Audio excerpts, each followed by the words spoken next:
What's up, guys? It's KB. Make sure you subscribe to the Underground Sports Philadelphia YouTube channel. Click the bell icon down below so you don't miss a single video from us. And thanks for tuning in to another video from Underground Sports Philadelphia. Now let's get into it. Philadelphia, baby, you're going to love it. Best sports fans in the world. Actually, the worst, but that's what makes them the best. What is going on, everybody? Welcome into a later night edition of Underground Sports Philadelphia, presented by the City of Vineland. It's episode number 614, not to be confused with the previous episode, which is when Timmy Turner always goes to the bathroom.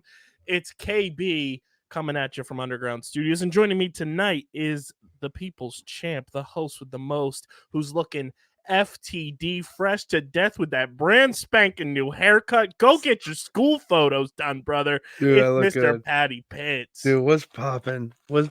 All my peeps? It's as you can see, there's a pillow behind me because I'm not usually here on Wednesdays.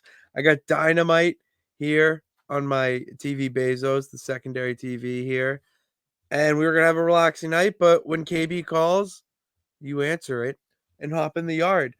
Holy shit, Ric Flair's on my screen. So maybe it is time to hop back into the yard here and talk Philly sports. Can we get two claps? Here and a go. Ric Flair? Woo! We got a fun show planned for you tonight, talking all things Philly sports from the Phils. Baseball is back, which means summertime is on the horizon. I'm so excited. We have NBA basketball to talk about, an abysmal all-star game. We've got beef between two former Sixers on the Twitter timeline going. And, of course, we'll talk some hockey. Some Good old hockey. Some good old-fashioned hockey. And then we'll also talk some Waterdogs because they repped Philly for the first time this past week. And I was there to take it all in, and we got some fun stuff in the pipeline with them. Very excited to have Philly in the PLL. But before we get into everything, make sure you are following us on the socials at Underground PHI on Twitter, Instagram, TikTok, Threads, Facebook.com, where we are live right now. Shout out to the Facebook peeps.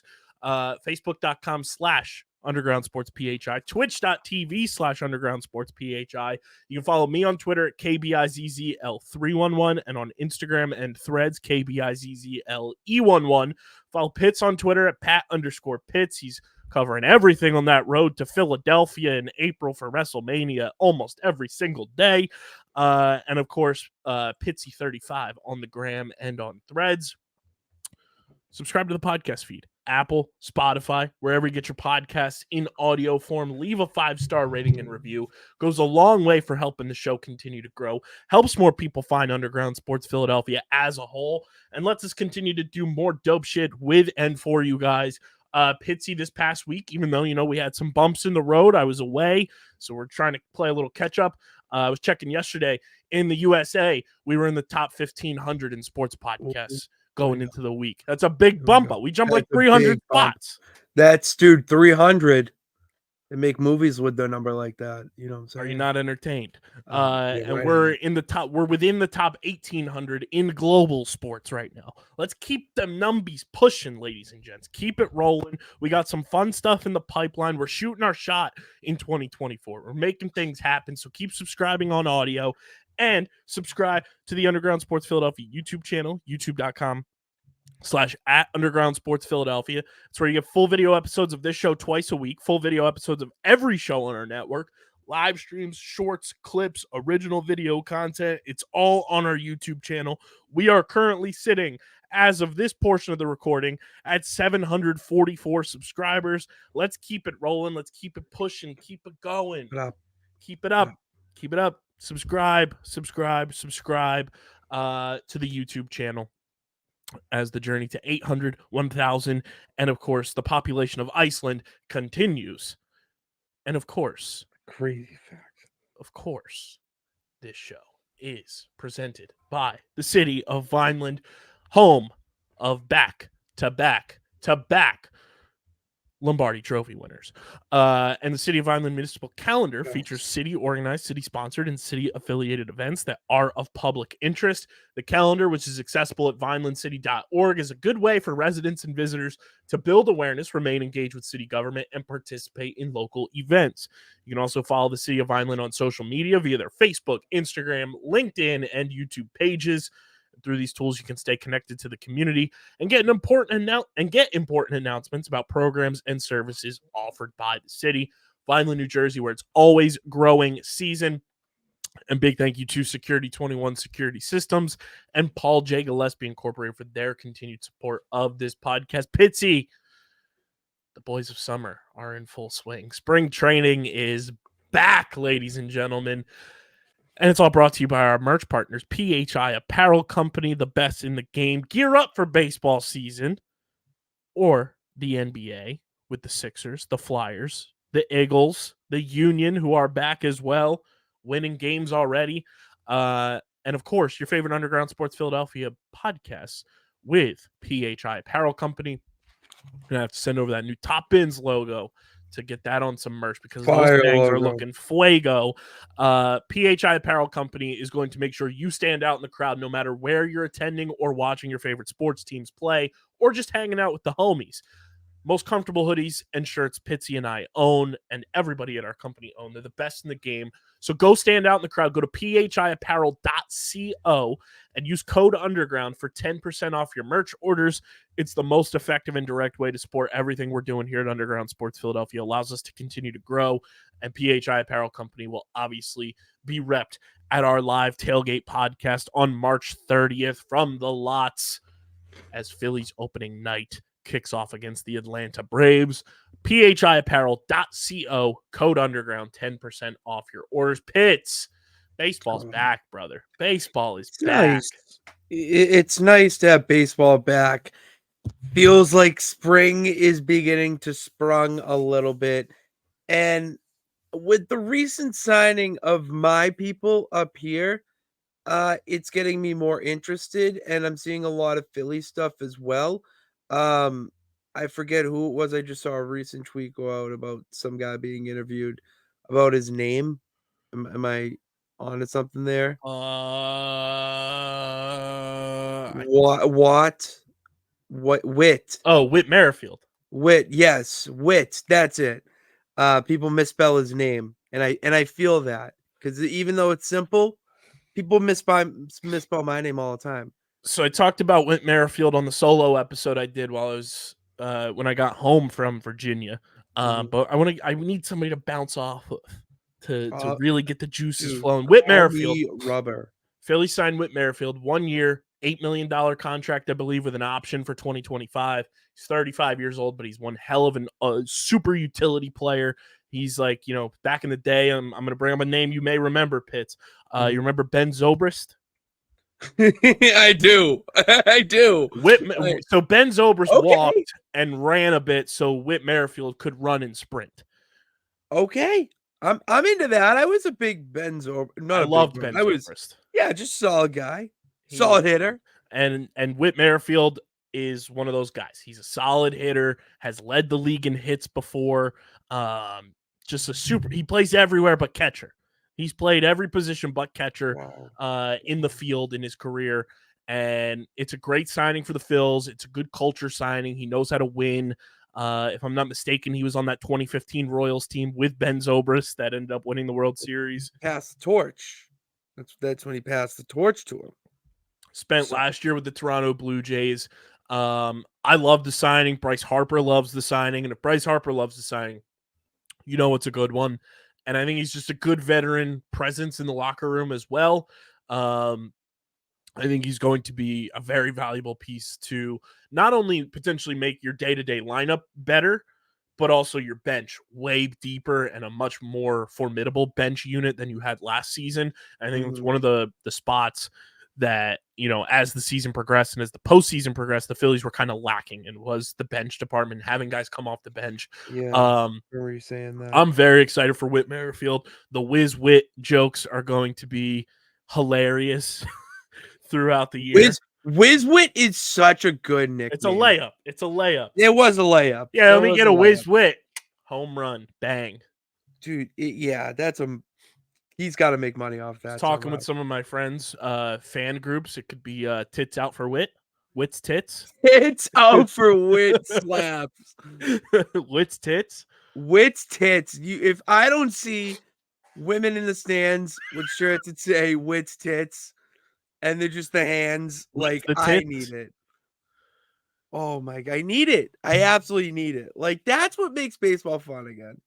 Names like Wit's tits. Fan groups in baseball stadiums are the best. Oh like the little mini pockets of fan sections. We had Howard's homers back in the day. A bunch of guys wearing Homer Simpson masks. Oh, that's really funny. We had Doc's patients for Roy Halladay. A bunch of people showing up in hospital gowns. Dude, that would keep track of his strikeouts. We had the Justice League for Flash Gordon, Tom Gordon. Everybody dressed up as the Flash. Is really good. What else did we have? We had the Wolf Pack for Randy Wolf, guys in just werewolf masks. Don't turn your back on the Wolf Pack. Fan groups are the best. You have the King's Court in Seattle with Felix Hernandez. Like the fan groups in baseball are what make baseball so unique. You can't do that in any other sport. No, because I feel like in any other sport, it's more of a team thing. You know, you do maybe football, I would think is the only one. Hockey, I could see a little bit. Yeah, especially since we've seen McAvoy dressed up as a Teletubby in his college days. Oh, I was there live to witness a young Stephen McAvoy in full Teletubby gear. Well, I was in the press box.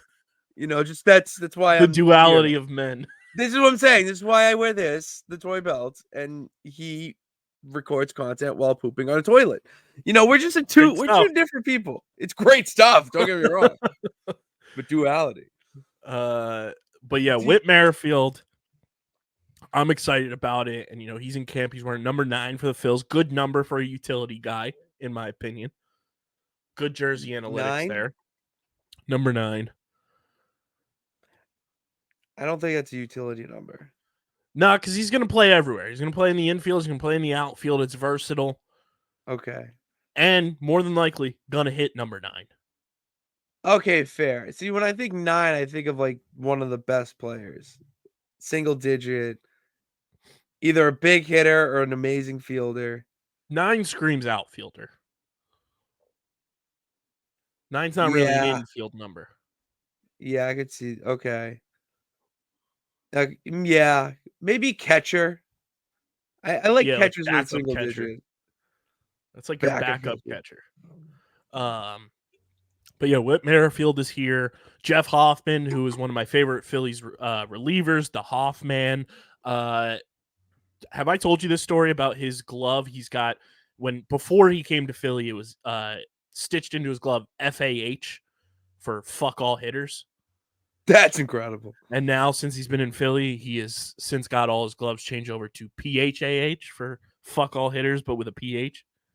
Well, because guys, for the brand, amazing. He's cool like that. Changed his number this offseason from 68 to 23. Elite vibes for a reliever. Jumpman Jeff. Baseball numbers screw me. Jumpman Jeff. Confused with baseball numbers. Like, what's the big? Because Mookie's 50. Then you Mookie's have like top, like 30s are always good. But then you have like, you know, I don't know. The Yankees also like can't really. The Yankees are running out of numbers. They're about to just start using hashtags. Number. Dude, you have they're going to start spelling out the numbers. Especially the way these Fanatics jerseys are looking. Dude, yeah, facts. They're probably gonna. I forgot what I was gonna say. That's tough. Brain was going. You were saying baseball numbers screw with you. Oh, they just screw me because like, with football, there's set positions are like star numbers. Basketball star positions like 23. You don't just give that to the relief pitcher. You know what I mean? So with baseball, though, you have like Mookie Betts is 50. That's what comes to mind. Bryce Harper's 3. Bryce Harper needed to be 3 too. Like he was 34 in DC, but 3 fits him so much better. So much better too. And like 34, I feel like that's a big guy. And by big, I don't mean buff. It's You know what I Poppy's mean? number. Big That's Poppy was Poppy. 34. Poppy is 34. Or it's like your mop up man reliever. Yeah. Like, But yeah, the Harper relievers fits to with me 3. more, Like Reese Hoskins, 17 should have always been his number, even though he's wearing 12 with the Brewers. 17 like fit Reese Hoskins at first base. yeah. 17, I can see being a Like first base 28 fits Alec Boehm at third base. Yes. Yes. 20's third. 28's like a big like third baseman number. I think Arenado wears Mike Lowell. 28. Mike Lowell Lowell wears wears 28. You need like a sleek single digit or like a good teens number if you're a shortstop or second baseman. Which number? Like a single digit or like a good like in the teens double digit number. Yes, teens. But like Trey Turner, 7, beautiful. 7's a good one. Bryson Stott, Definitely. number 5, beautiful. 5's a good one. Like Chase Utley at 26 pulled it off. Pulled it off is a better way. And like it's him. Like 26, you think of baseball 26, it's Chase Utley. Yes. Just like Mookie is 50. It's like he Yes. transcends the number and the position that he plays. Agreed. I would say that for sure. Real Muto with 10 at catcher, beautiful. 10 that's an interesting number for catcher too. So yeah, Hoffman, Jumpman Jeff is what I'm calling him now because he's wearing number 23. I like that. Love the number switch up there. Cody Clemens wore 23 last year. Junior Rocket. He's wearing number 2 now. So I like that change for him. But yeah, the Fightins are in spring training, and I'm gonna do this with Matt as well and whoever else comes on because I love this exercise here, Pitts. It is I saw this on social media yesterday, and I'm gonna do it with you just to get you into the vibes of the Phillies. This comes from at Stop Bo Marsh on the tweet machine. So shout out to them. It's a made up quiz that they created. So the tweet is, come get your government assigned Philadelphia Philly based entirely on themes and narratives that I completely made up and a bunch of exclamation points. So it's a 15 question quiz. All right. We're gonna type in Pitsy's name here and start the quiz. Pitts, question number 1, your love language: physical affection, words of affirmation, quality time, gift giving, acts of service, a secret 6th thing, or all of the above? I mean, the easy answer is all the above, but I'm going to go for this physical touch. The next question: what family position do you have the vibes of? I don't care what you really are. Mom, dad, oldest daughter, oldest son, weird cousin, middle child, baby, gay uncle, the one guy that's not really related to you, but you've called aunt, uncle, cousin since you were a baby, or the neighborhood kid that is basically a family member. Oh, there's so many good ones. And nothing have to do with actual blood family. I'm gonna go with the one before neighborhood kid. The one guy that's not really related to you, but that's me with like 5 different families. There we go. Next question. Here's a text post. These are all tweet screenshots that I'm going to read to you. Okay. Which one fits your vibe? Okay. Microdosing Catholicism by feeling vaguely ashamed all day for no particular reason. Okay, we're starting off hot. Hey, bro, let's do our secret handshake. Parentheses. Kisses you right on the lips. I don't like kissing guys. Girls be like, good night, and then cry until they are physically sick. I have a couple friends that do that, though, so yeah, but not me. Yes, I'm always a little sick to my stomach with anger and rage. Why do you ask? No, we're going to go with the number 1, hands down. Going to rock bottom. Do you guys need anything? Oh, from the top rope. Y'all really calling me gay for jacking my friend off? His arm was broke. What the fuck? They're just being a good friend, though. There's 3 more. Oh, Jesus. Oh, God. Lengthy. My big 3? My dick and my 2 balls. No. Hold on, We're at fellas. war. Got to get my shoesies on. We're at fellas. war. Got to get my shoesies on. And other things I say that kill the guy's night out vibe. I mean, you give me a little bit. And the final one. What, from the bottom of my heart, the fuck? I'm gonna go with one. The first one, Yeah, Catholicism. a little bit. All Me and Jesus hilarious like shit this. post texts. Unbelievable. Unbelievable. All right, the next question. Pick a lie. Okay. 1, it's all my fault. Everyone is depending on me. Everyone is better than me. These good times will never come again. This is all I'll ever be. My contributions are useless. I'm running out of time. Something is coming for me. I need to make sure that everyone else is okay. I'm always right, or everything is out of my control. Can you repeat the first two? Number 1 was it's all my fault, and number 2 was everyone is depending on me. Oh, I'm going with number one. It's all my fault. When in doubt, blame Pitts was a mantra at work. What kind of drunk are you? If you don't know, just guess. Here we go. Cuddly, teary, aggressive, dissociative, hyper/impulsive, flirty, no answer, no bearing on the results. I'm gonna go. I'm gonna go flirty. I'm gonna go flirty. I love being flirty when I'm drunk. So what fun. are you? Extrovert, idiot introvert, or ambivert? Extrovert. What's ambivert? I think it's a combination of the two. You're definitely I'm going extroverted. 100% extroverted. What makes you cry? Being angry/yelling, sad videos on Instagram reels, not much more than just genuinely sad events/experiences, being exhausted/sick/drunk/stressed, nothing genuine, nothing repressive, emotional moments like weddings, kids, ceremonies, tributes, etc. The one, what's the one before the drunk, genuine? Not much genuine. more than just genuinely sad events and experiences. But after that, being exhausted, sick, drunk, and stressed. There it is. There it is. That's when I cry. Which one of these fits you best? Slut, loser, princess. Can I pick slutty princess? That's kind of what I'm kind of a slutty princess. I'm going with princess. I'm going with princess. I think my older brothers would call me a princess, even my friends. What would you say if your partner asked you to buy them pads? Yes, this is taken directly off of my Twitter thread. Don't cheat, okay? Number 1, absolutely. Do you need anything else? Number 2, I can't come over for the next 2 weeks. Is it possible if you hold it in first? Number 3, oh, OMG, do you trust me? Number 4, oh no, baby. I mean, yes. Do you crave anything? Chocolates, yogurts, chips, maybe yogurts? I'll buy you yogurts. Next one.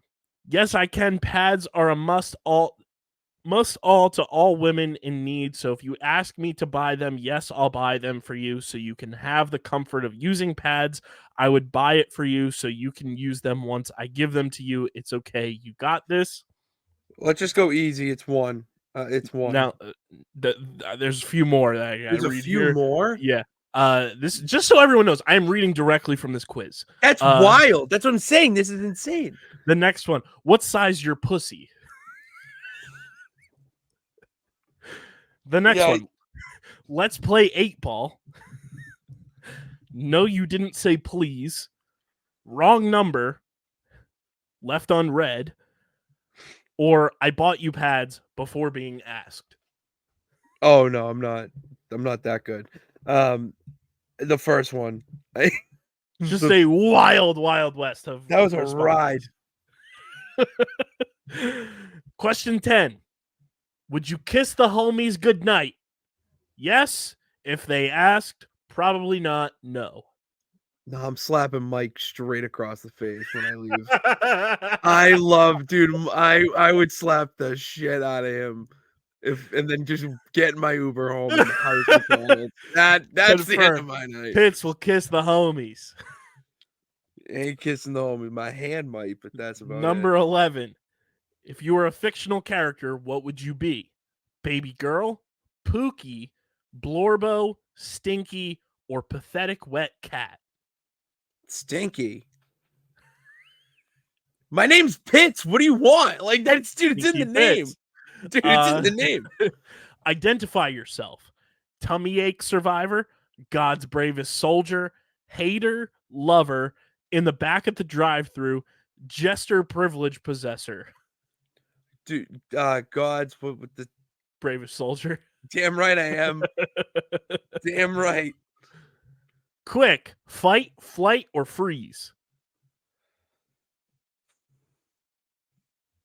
I think I'm gonna go freeze. Because we gotta think about it. Number 14, choose an emotion. Affection, uneasiness, frustration, glee, or passivity. Oh, affection. Affection. And the final one. Who's your favorite Philly, or anything else you want to say? This has no bearing on the results, and the creator of this quiz says, I love you. If you go to Citizens Bank Park, you need to get crab fries with the dipping sauce. Jimmy Rollins is absolutely incredible, and Ryan Howard was my favorite player to play with in MLB The Show growing up.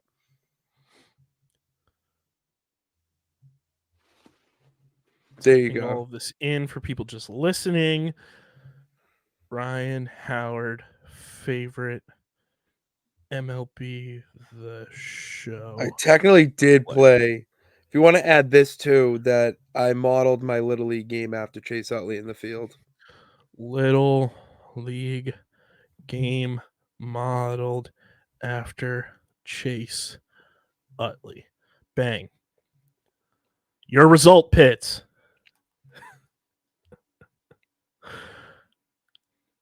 I love this for you because he's my dog. You think it's a game? You think it's a fucking game? Ow, ow, ow. You got Brandon Marsh. All right, it's my guy for the year. That's my guy for the year. Here's the descriptor. How does it feel to be the source of positivity and sunshine and warmth for everyone around you? How does it feel to be deeply impacted by the world around you and the emotions you feel to have your whole heart on your sleeve? How does it feel to constantly have a quiet fear deep down in your soul that everything is temporary and every instance of affection and joy might never come again, and so you'd better hold on with both hands? I mean, Wolf? Dude, Brandon Marsh and I are dogs, dude. Let's go. I'm all in. Brandon Marsh. This gives Brandon Marsh even more reason to come on this show this season. Oh my god, dude. Him and I would be an electric He's factory my in dog. the We're underground. beard brothers, bro. Well, that makes us triplets. We are beard. He was my Halloween costume. He was. He actually was. What a quiz. What a quiz.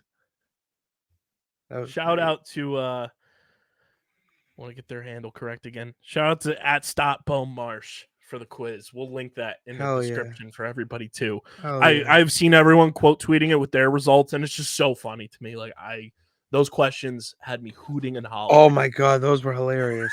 Those are absolutely hilarious. Pitts, I know last season we were like trying to get you back into the swing of things of baseball because it's been a while since you've like full-fledged enjoyed it. I know it's tough in Red Sox Nation right now. Yeah. How we feeling?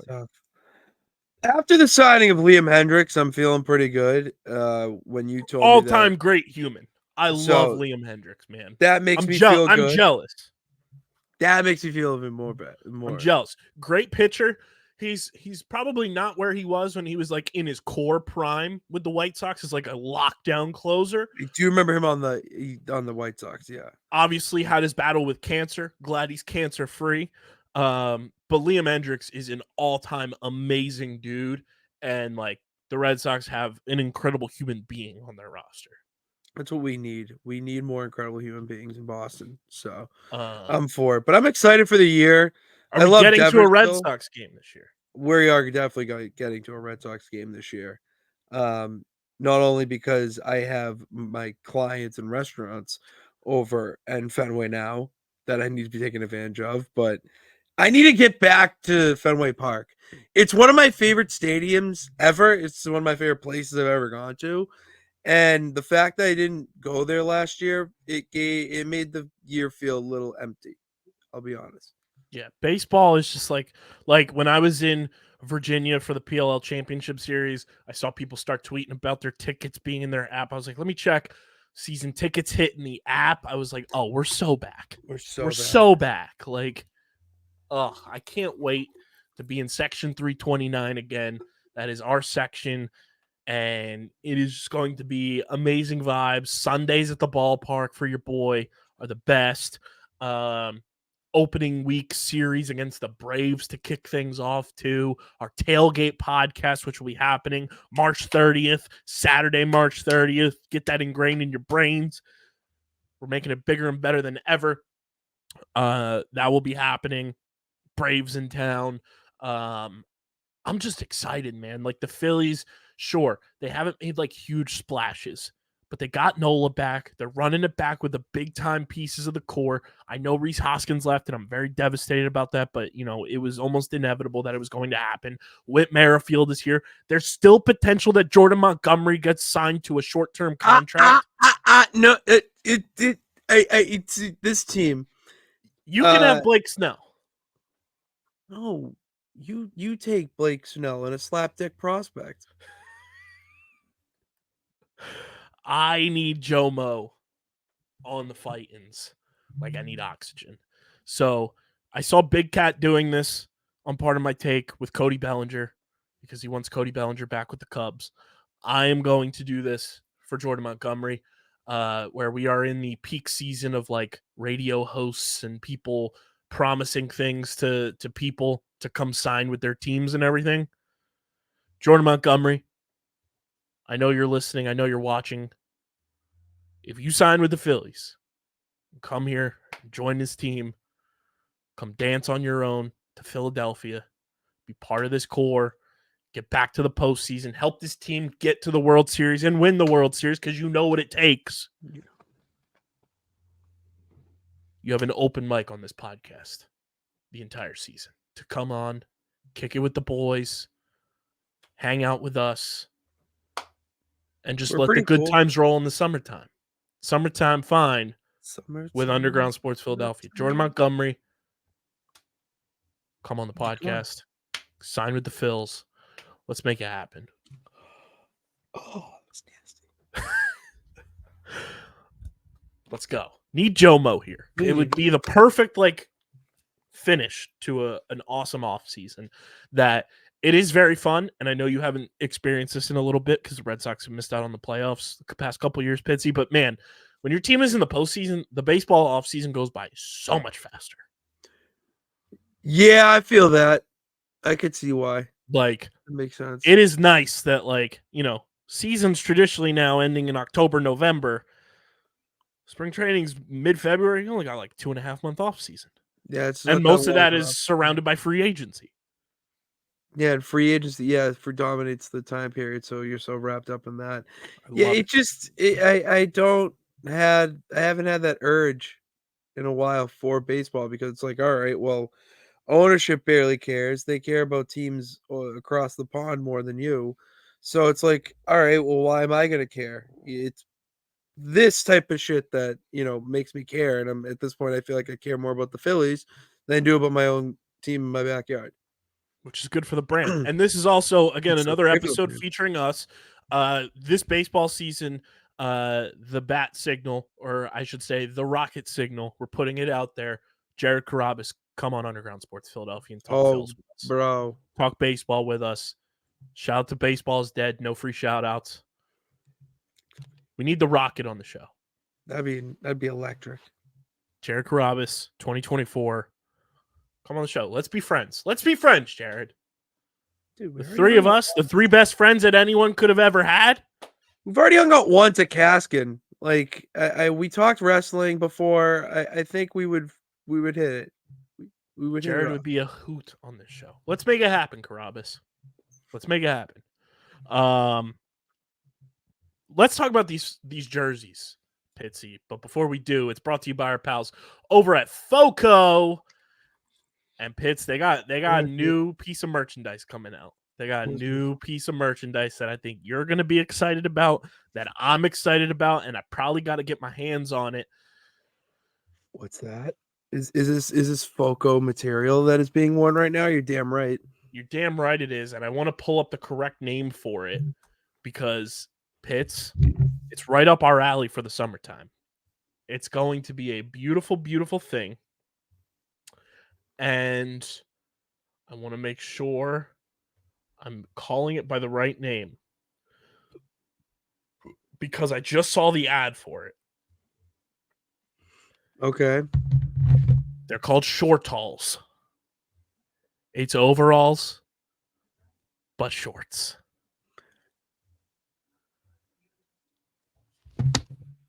So, what are those things? Jumpers. Pretty much. It's But it's like overalls, but country. shorts. I'm Like- excited. I need the Philly shortalls. I think. Oh, could you imagine me in that? That'd be hilarious. I need them. Right now, they only have them in the 2 Super Bowl teams for pre-order. Oh, But they're just my teasing it, goodness, yeah. I need the shortalls in Phillies colors. I can't wait to break the overalls back out for Philly season. They were great. They are great. You can get yours and a whole lot more. Get your captain's hats like Pitsy's got on right now on the YouTube. Plus a whole lot of awesome merchandise. They've got great apparel that is much better than these jerseys that the baseball players will be wearing this season. Click the link in the description. Go support FOCO. Check out their awesome collection of bobbleheads. I saw this one Pitts. They got like a display. It's not really a bobblehead. I don't know if it was, but it's like a display kind of like capture bobblehead-esque of the Philly special. Not the Philly special, of the Tush Push, the brotherly shove. Oh yeah, It's so cool. the brotherly shove. I like that so much Great. better. Great. Support FOCO. Click the link in the description. Get your shortalls, get your overalls, and gear up for the Phils and all your favorite sports teams with our pals over at FOCO. Pitts, these jerseys that Fanatics and Nike are rolling out are an absolute abomination to the sport of baseball. Yeah, people are not a fan of them. From what I've The seen. players are not a fan of them. Trey Turner That's kept even it more real important.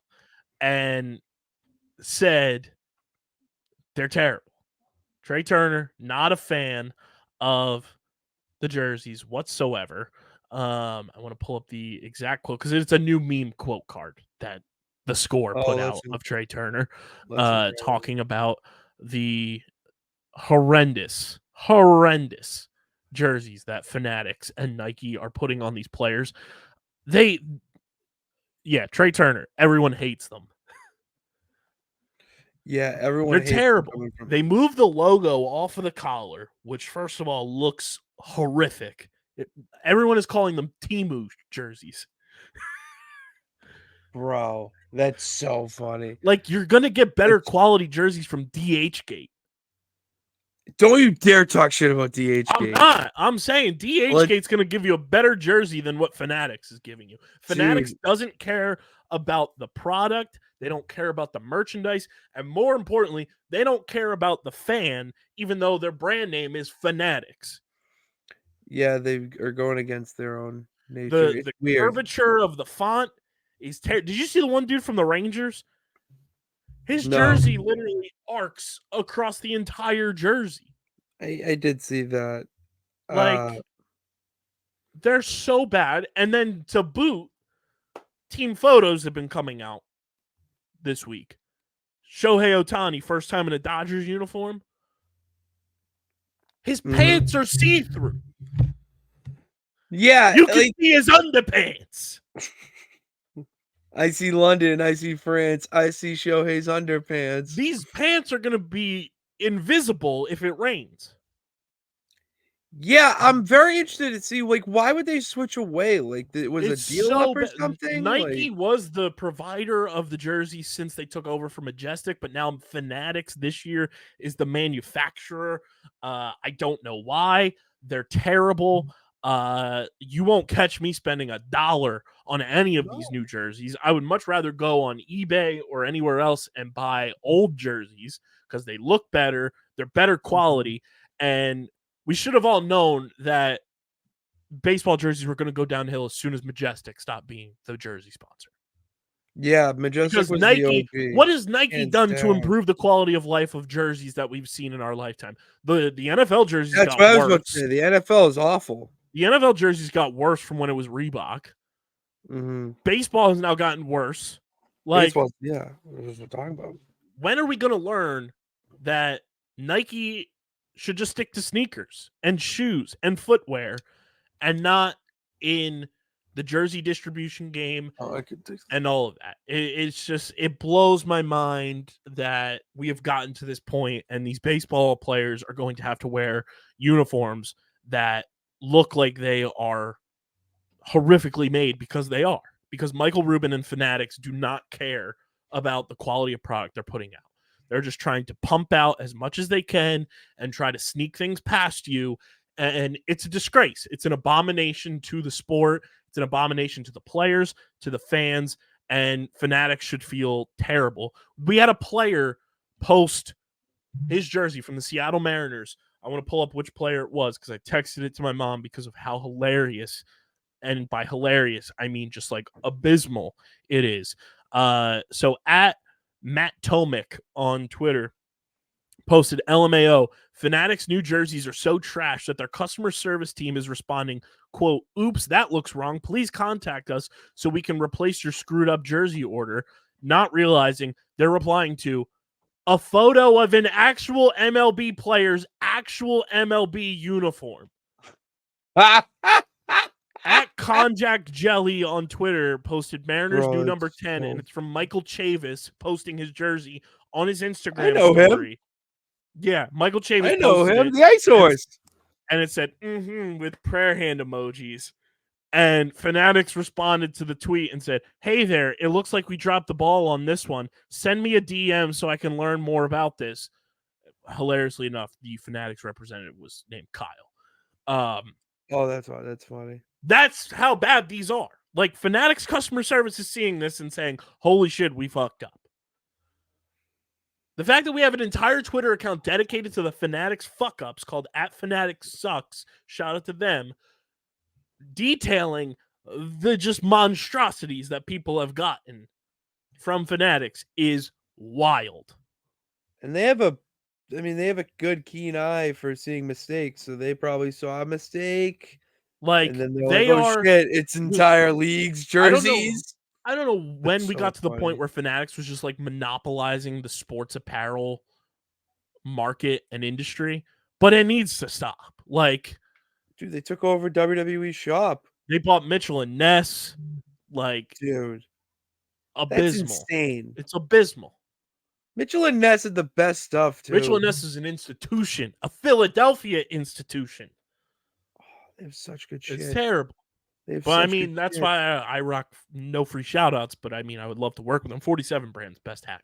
That's my dream. 47 brand and the PLL. The PLL hats are those are fire. Insanely amazing. Those are fire. But those are only two hats that like I genuinely will purchase are from the PLL and from 47 brand. 47 brand is the best shit. All my shirts are from them. They're the best. They're the best. But yeah, Fanatics sucks, bro. Like, I feel terrible for them. And like the font on the jerseys is like miniature.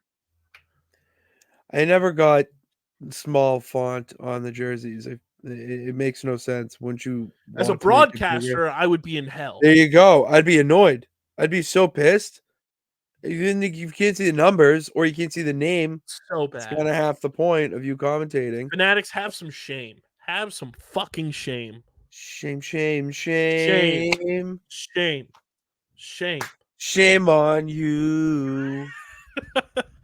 But yeah, baseball is back. It's a beautiful thing. That means summer is in the air.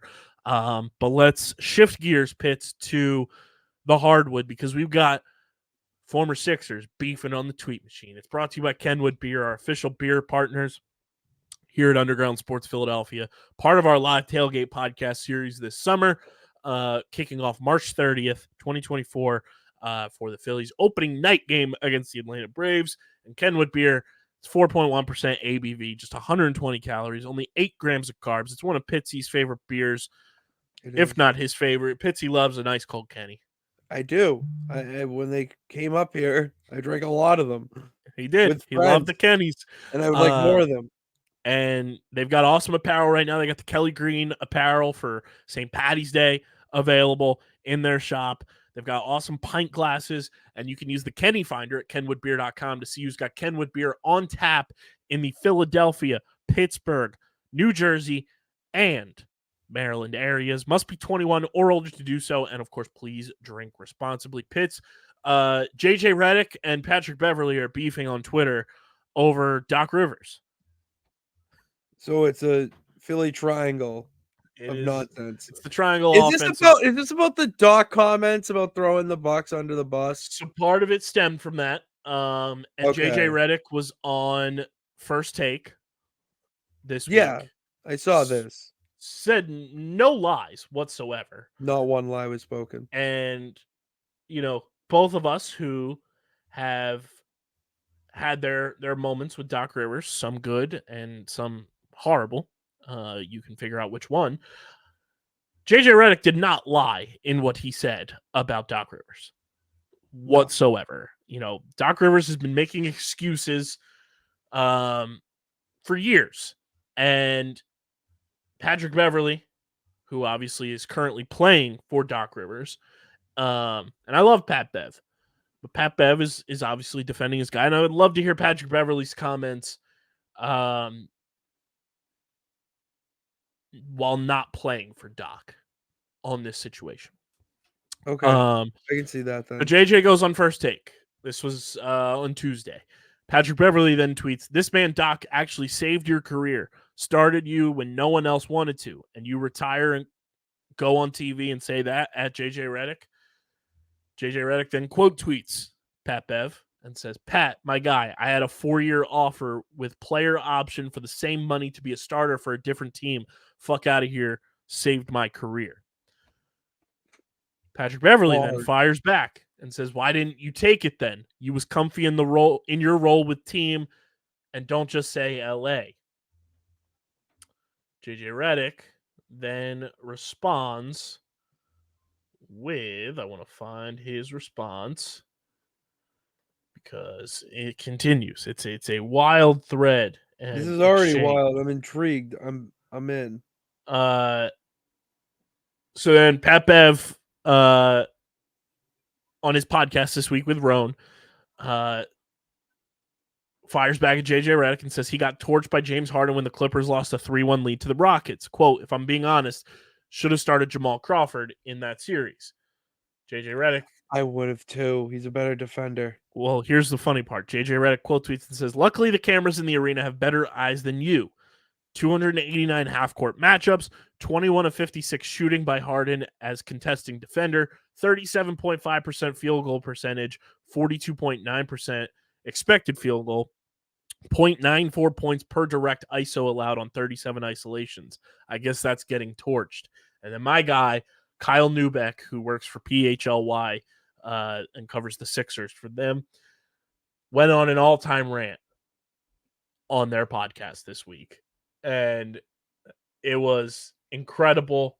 We'll link the full rant in the description because my guy, Kyle Neubeck, absolutely cooked and quote tweeted the video of Pat Bev saying that they should have started Jamal Crawford or Matt Barnes and said, Kyle Neubeck said, "Time for me to say, quote, you don't watch the games to a professional basketball player. Crawford was horrendous in that series." Jamal Crawford's stats, shot 34% from the field, 27% from three, made 80% of his free throws, only averaged 13.7 points per game, 2.7 rebounds, and 2.1 assists per game, where JJ Redick was shooting almost 43%, almost 39% from three, made all of his free throws in that series, averaged 16 points a game, 2 rebounds, 2.1 assists. JJ Redick was beyond outplaying Jamal Crawford. I would not have guessed that. That's shocking. I mean, it's hilarious. Like the fact that we have two former Sixers beefing on the timeline is So funny to me. I live for that shit. You gotta love when former players and players beef with each other, because it's so fascinating how they go in as opposed to when they go in at like fans or just internet trolls. There's a little bit more substance to it. Like they actually care a little bit more. 100%. And I mean, it's just so funny that like all of this is going on, and it's like at the end of the day, you got to know Doc Rivers is just making excuse after excuse since he took over the Bucks job. It is. It really is. And then he's taking credit for the James Harden trade that happened this year, and he's like throwing guys under the bus, and it's just a wild, wild thing like that. I've said it all the time. Doc Rivers is just like still clinging on to that 2008 championship that was the first super team in the NBA.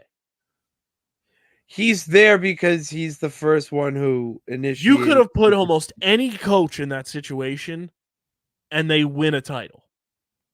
And it also, that title happens because Andrew Bynum and Trevor Ariza get injured. Whoa. No, it's not. They get injured, so they miss out on two of their biggest and best defenders against Kevin Garnett, who then goes on to have a phenomenal series. If those two are not injured, who knows how the series like transpires? And the Celtics still needed 6 games to win that series. Yeah, they need to close it out in LA. Yet Doc Rivers is put on this pedestal by the NBA for years and years, over a decade from that singular season. And it's like, what has Doc Rivers done since? I mean, look at the Sixers right now. The Sixers would be free falling if Doc Rivers was still the coach right now without Embiid. Oh, you guys would be. Nick Nurse has them playing at an unreal level. Still in the hunt for the playoffs. They're the 5 seed right now. I'm sure things will improve. Things will shake out differently as time goes on. Bad. They'll move up. But the Sixers would be out of the playoff picture if Doc Rivers was here. We've seen how he coached this team. And it just blows my mind that we are still, like, as a society, clamping to Doc Rivers being a great coach when he's not. He's not a good coach. The Bucks have been terrible since he took over. That dance or whatever it is. Terrible. That is how terrible the Bucks have been. It's insane that you have all that talent with the Bucks and you have Doc Rivers just steering the ship into an iceberg. Literally, that team is going to sink in the postseason. That's so funny. That's so funny to me. It's so ridiculous. Pitt's the NBA All-Star game allegedly happened this week. Oh yeah, I watched it at the bar. And it was pretty bad. Yeah, it was how do we fix the All-Star game? How do we fix it? I think you make it a 3-on-3 tournament. That's exactly what I was thinking. I'm not even joking. That was my plan. Dude, that's that KK, baby. This is that Kuzin connection, motherfucker. Yeah. There we go. That was, I mean, it's 100%. You got to make it 3-on-3. 3-on-3, or you go NBA Jam style and 2-on-2. Dude, that's fine. And here's the thing. I think All-Stars should pick who they want to play with. To a degree, yeah. Oh, well, you got to get fan interaction. That's the whole point of the All-Star game. Which is so dumb. I'm so sick of the fans vote meaning as much as it does. Why? It's just so silly, and like I always go back to baseball when like the Royals and the Cubs were having those years, and it was like for the longest time the American League starting 9 was every fucking Kansas City Royal, and it's like, what are we doing? Like we need it was every Kansas City Royal and Mike Trout were the starting 9. It was like we need to make the fan vote mean something, but not everything. You don't think that is more of a sport issue than an All-Star game issue? It's part of it and needs to be fixed, like how All-Stars get selected and everything. Like, yeah, maybe you have like the captains get voted. Something like it's just like All-Star games have kind of gotten out of hand. All-Star games went from being All-Star games to more of a media game. And like, well, now that it's like the fans of it, it's just a popularity contest, and whatever Yeah, fan base popularity decides contest, to media game, tomato potato. get behind their favorite players the most. It's a game now where people just want to see the best people in the league or the most popular people in the league have fun while playing the sport instead of being extremely competitive. Yeah, the All-Star game was absolutely trash this weekend. The 3-on-3 or the 2-on-2 is how you fix it, in my opinion. Do like 9-foot hoops, so they're just dunks worth 2 And I points. forget who it was, but I saw somebody make a great point. The reason that like the dunk contest has gotten stale and boring and the All-Star game has gotten boring is because we're in this age of social media where like the dude perfects and everybody are right in front of our face and are doing all of these things at the flick of a switch and the opening of our phone that like Mhm. it's just like we really had Jaylen Brown dunking over Kai Cenat. He's 5'6". The dunk the dunk contest is far worse than the All-Star game itself. I think Like all those we had people on NBA social games media suck. yearning for Blake Griffin dunking over the hood of a Kia. People forget I that got lost my shit. clowned. That got clowned. Like we saw that That Kia did. roll up and we thought he was going to dunk over the whole thing. He dunked over the headlights. He did. He didn't jump over that much. I do Like remember that. the dunk contest has fallen apart.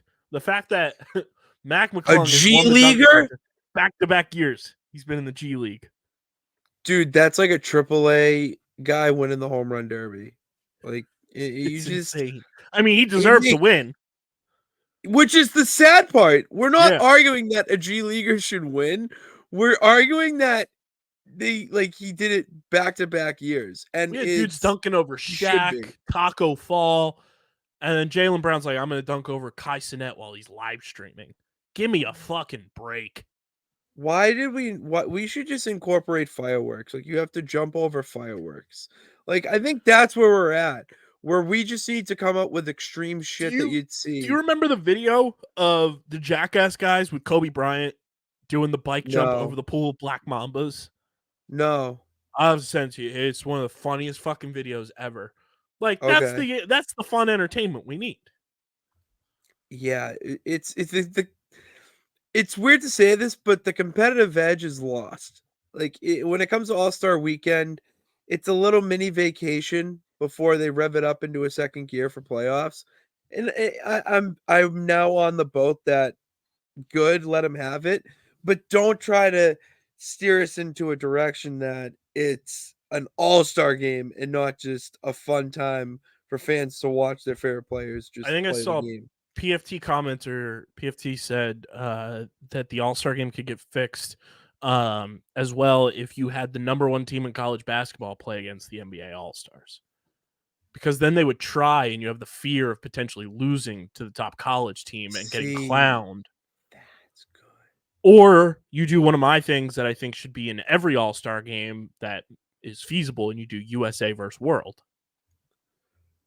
See, Because then then you that have a makes sense it of competitive. pride, Yeah, it's a pride thing. Everyone's gonna be competitive over pride. which would make it entertaining. And then you'd actually have a fun game. I do like that college basketball one because then that integrates and it gets exposure to the college kids. Yeah, Let us know in the YouTube comment section how you'd fix I'm the into NBA that. All-Star game. Oh, I'm into these.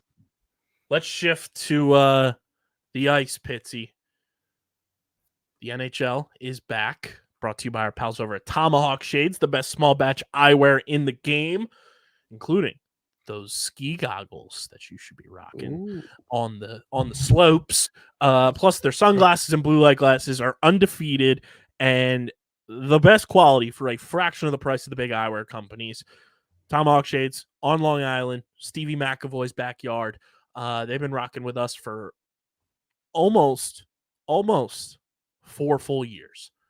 Next month will be 4 years the Tomahawk Shades have been part of our brand. They are the best. Get your sunglasses, your blue light glasses, your prescription lenses for a quality product at a fraction of the price of the big eyewear companies. And when you go to checkout, use code use code USP for 25% off your order. That's code USP for 25% off your order at TomahawkShades.com or in the Tomahawk Shades app on the App Store or Google Play Store. Right now, the Philadelphia Flyers up 3-1 in the third period over the Chicago Blackhawks. 29, 20, and 7 on the season. Currently sitting in third place in the Metropolitan Division, just behind the Rangers and the Hurricanes. Not a great showing in the Stadium Series by the Fly Guys, but they fought, they battled. Them, right? They fought, they battled. They lose to the Devils, but it is what it is. Still sitting in the postseason, which is great. They'd be the 6th seed, I believe, depending on tiebreaker. 6 or 7 seed in the playoffs right now in the East, which, hey, that's the playoffs, baby. Playoff hockey. Owen Tippett signs an 8-year contract extension with the Fly Guys since the last time we've talked about them, which I'm very happy about. Owen Tippett, long-term Flyer now, gets his payday. The Flyers won the Claude Giroux trade, which is crazy to think about. That's wild in 2024. Like, they traded Claude Giroux end of 2022 season, I want to say, to Florida, to the Panthers, and G ends up leaving, goes to Ottawa, goes back home in free agency. So they lose out on the player to the Panthers, and they lose out on Owen Tippett and another player who's playing really well, and I'm blanking on who that player is. I want to pull that up, actually, because that guy is playing out of his mind as well. And a draft pick.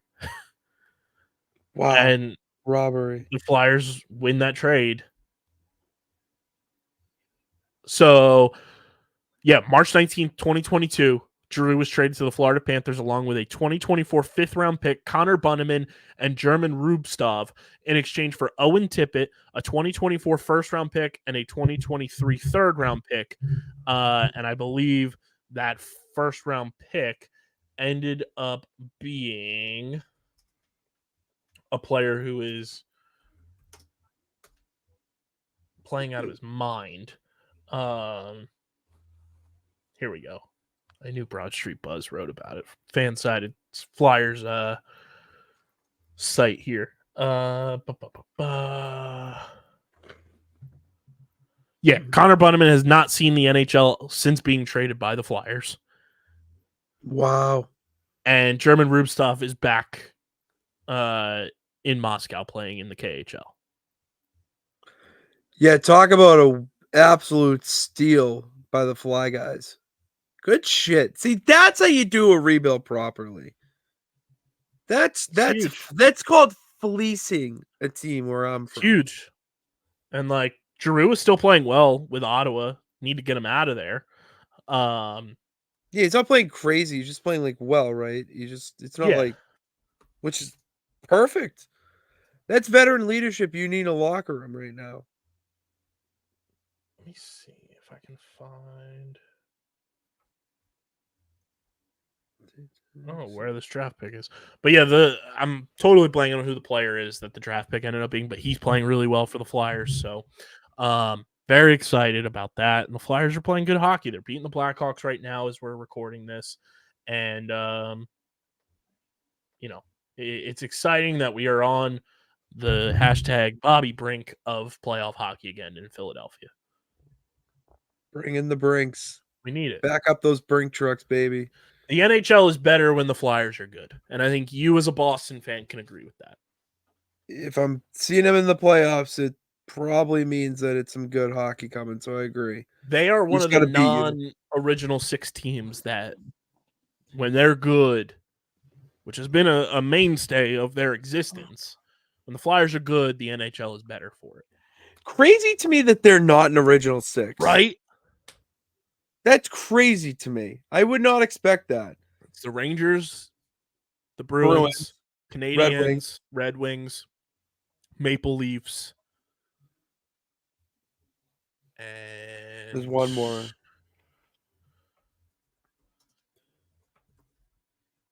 It is Flyer. It has to be. It has to be the Flyers. Now I'm thinking about it. Blackhawks. Blackhawks, of course.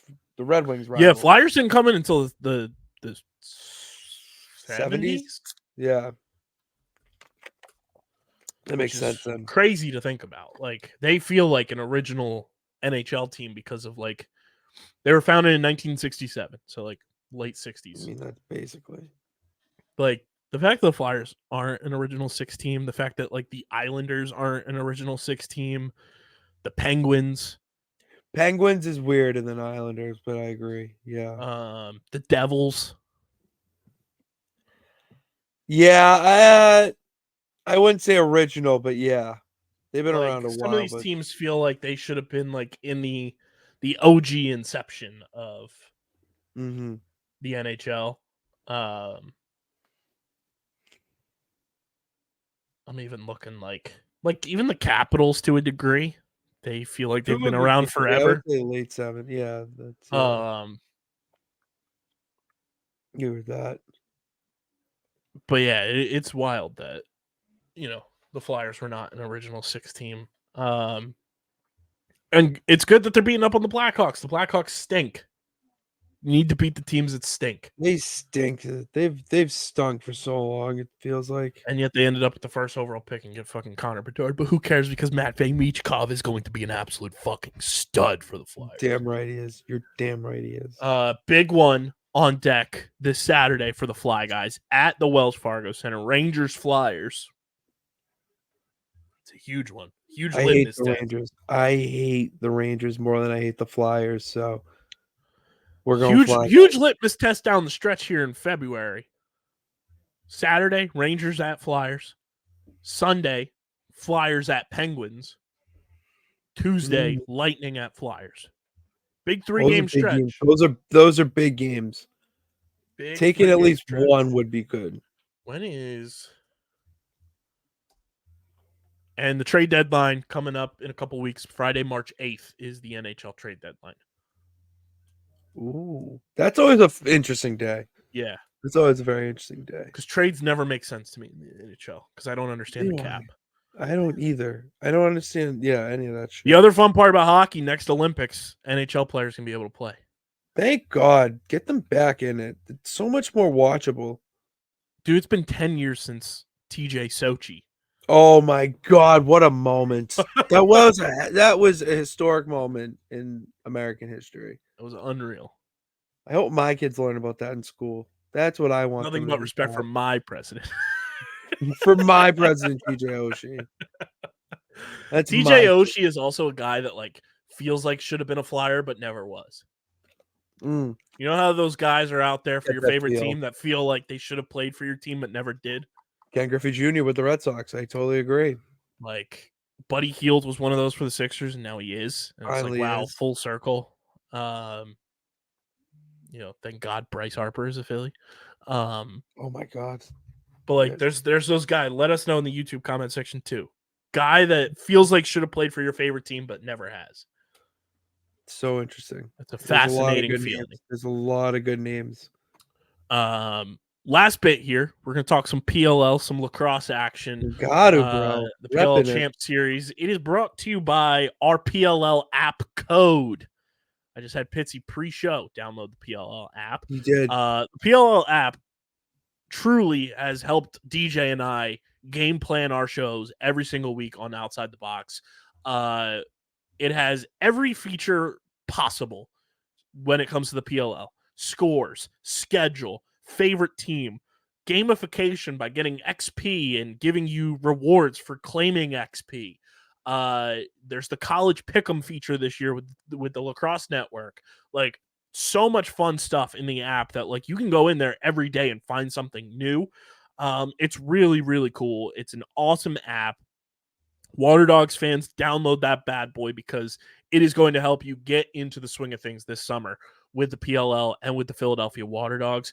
Download the PLL app and redeem code. Go to the redeem code section and redeem code OTBPOD, and you're going to get 500 XP in the PLL app. Use that bad boy. They are going to be able to track how many people are using our code, and it's going to help us in the long run.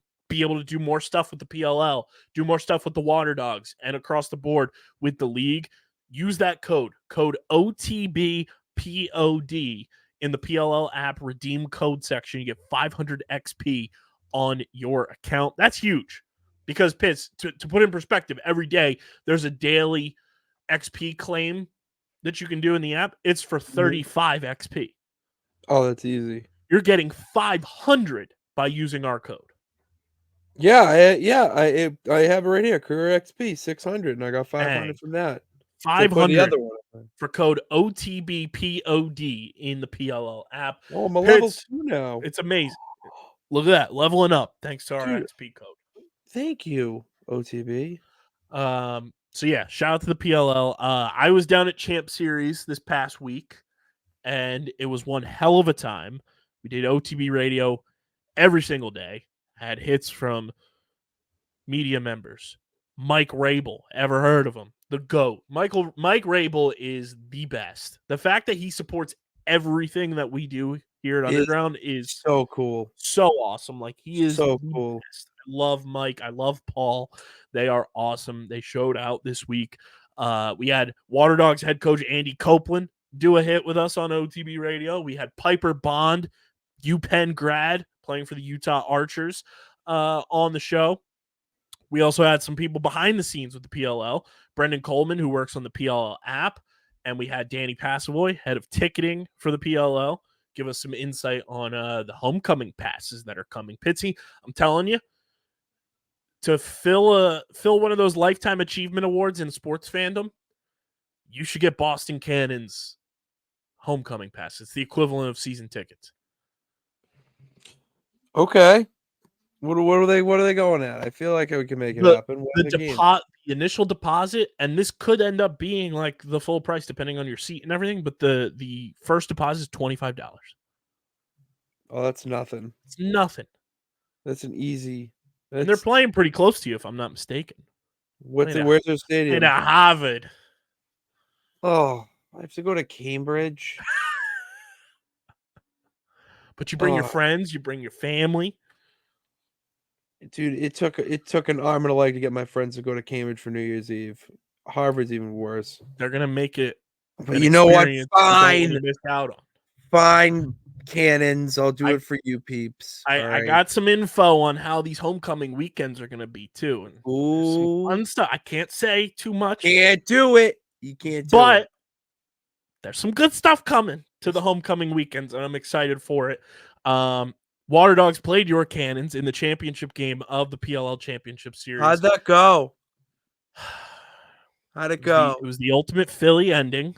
Damn right it was. Second place. Yeah, damn right it was an unreal game across the board, though. Like, good. It was unfortunate. Like, the only thing I could have asked for in that game was Michael Sowers not getting obliterated and injured a minute and a half into the game, because it changed the whole perspective of the Waterdogs offense to a degree. Like, I think if Sowers is playing, the Waterdogs end up winning that game. And that's no slight to the Cannons, because they had a phenomenal week. They played really well. Their roster is sick. But Michael Sowers is a top 3 player in pro lacrosse right now. And to remove him from the game, it sucks. And it was such a bummer that he got injured, and hopefully Mike is okay. But it was a chippy game. It was a feisty game. Goes to overtime, and Matt Cavanaugh does what Matt Cavanaugh does and wins it in overtime. Matt DeLuca, the goalie for the Waterdogs this week, stood on his fucking head and was unbelievable the entire week. Kieran McCardle wins the Golden Stick Award for most scoring points in the Champ Series. Then ended up giving the trophy to a kid in the stands because Kieran wants to win, and an individual award means absolutely nothing to him. I thought that was such a power move. That's a dog. That's a dog, right? I love Kieran. He played so well, and the Waterdogs, like, I think Andy Copeland said it best in the post-game press conference. Like, the Waterdogs won the championship in 2022. They made it back to the championship in 2023. They make it to the championship of the championship series in 2024. The Waterdogs are becoming an institution in the PLL. Like they are becoming like one of the gold standard teams that are making it to championships, going deep into seasons, and that's the status quo. Like if they're not in a championship game at the very minimum, that's a failure for them. And I think that's a great culture that Andy Copeland and company are building with the Waterdogs. Philadelphia's going to fucking love this team. They are gritty. They fight. They don't quit. Like you lose your best player, arguably, and they still claw back, force overtime, and almost win the fucking game without their best player. Says everything you need to know about this team and how they're going to battle every single week. Speaks volume. And it was cool because, like, yes, I was there as media, and when we cover the PLL on OTB, we are covering it as a league and everything. And I started off my PLL covering fandom and everything as a Redwoods guy. The Redwoods were my squad. Yeah. Still love the Redwoods. Still love Nat. Chris Collins. The Redwoods were there this weekend. It was great watching them play. I still love the Redwoods. But man, the PLL nailed it with the home cities coming in, because the sense of like belonging and the sense of fandom I felt, even standing on the sidelines watching that game, my inner Philadelphia fan was like, let's fucking go, boys. Like I was like, let's Yeah. go, let's You ride. have Like, your own team. Yeah. I'm was into that. awesome, dude. It was so cool. And like everyone was saying it. Like Redwoods Whipsnakes is the original rivalry in the PLL. It was the first championship game. It was the Notre Dame versus Maryland kind of vibe when the team started with the guys' college affiliations. It'll always be a rivalry. But my goodness, dude, dating back to last season, regular season, playoffs when the Waterdogs won 17-6 against the Cannons in the semifinal, and now the Champ Series, and how Champ Series scrimmage went. There was a fight. Champ Series round robin, Waterdogs dominated, and now an overtime win for the Cannons to win the Champ Series. Streets are talking that Waterdogs Cannons is the best rivalry in the PLL. Philly Boston becoming another great rivalry. There's nothing better. Dude, it's like peanut butter jelly, eggs and toast, waffles and syrup. I'm kind of hungry. You know what I mean? Like it's things that just make sense in life. It's amazing. And the fact that it's Boston, Philly, in another aggressive sport like lacrosse, you have a champion, they're fighting over a championship. Like some things, even though they change, there's certain things that remain a constant. And like the music selection, like Cannons had Shipping Up to Boston playing. Damn right. Waterdogs had Uptown Vibes and Dreams and Nightmares playing. All right, I don't like that. That scares me. That screams. See, to me, that screams Waterdogs win, because anytime a Philly team comes out to Dreams and Nightmares, I get a real PTSD. They ran out to Uptown Vibes, but after they beat the Archers in the semifinals, they had Dreams and Nightmares playing in the locker room. And I was like, They can't fucking lose. They can't fucking lose. I can't lose after that. Man, it was an awesome week. Shout out to the Dogs. Shout out to Andy Copeland. He'll be coming on this show in the next week or so, which will be very exciting to get him in the mix here and introduced to the Philly faithful. But man, Champ Series. And you can tell, like, everyone's talking, oh, it's a preseason tournament, blah, blah, blah. No, these guys fucking cared, man. No, any tournament is a tournament to be competitive. They cared. They wanted to win. You saw it on the Waterdogs' faces. You saw it on every team. Like, they wanted to win this thing. And it's so cool what the PLL is doing with the Champ Series, getting it involved with the top 4 teams from each season, get to play for it. It was an amazing week. Shout out to Mike and Paul Rabel for having me and my CFO Margie.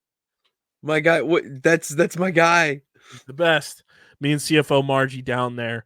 It was an amazing week, and you're going to be seeing interviews pop up on OTB and on our YouTube channel throughout the week coming up. So definitely tune into those. And one of them is coming from Waterdogs head coach Andy Copeland. But yeah, the Dogs are awesome. They're so fucking gritty, and they fit this city just so perfectly, and I'm glad they're ours. Like, everyone also said when they did the homecoming cities, obviously the Boston Cannons were going to exist. They existed before, but the most seamless fit after that was Philadelphia and the Waterdogs. Yeah, you need to have Philly as a team, man. I was Like, in the presence of Frank the Tank this week too, Pitts. oh, did you go on a walk with him?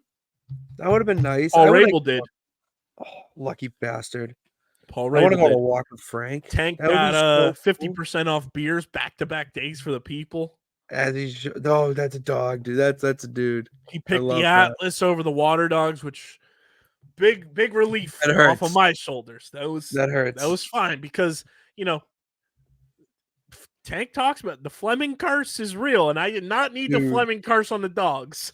Dude, the Fleming curse is so real. Look at the teams he's a fan of. My God, that's just heartbreak in a bottle. But man, Tank looks great. The weight loss journey has been unreal for him. He looks phenomenal in person. That's great. That's really good to hear. It's always great seeing stories like that, especially with Frank. I mean, he's such a likable guy. Tank was there. Tony P in DC was there as well. Hey, let's go. We had some Do good you know people Tony there. P in DC? Aren't they the people who walk with Frank? No, that's Jenks. Oh, okay. Tony P in DC is like this TikTok viral sensation. He is there to help navigate you through your 20s. He's like this overly positive guy, and everyone's like, he can't be this positive in real life, and he's that positive and does an arm fold like this. Tony P in DC is an electric factory. He was also there. It was an awesome week, but yeah, shout to Tank. He got free beers for the Cannons.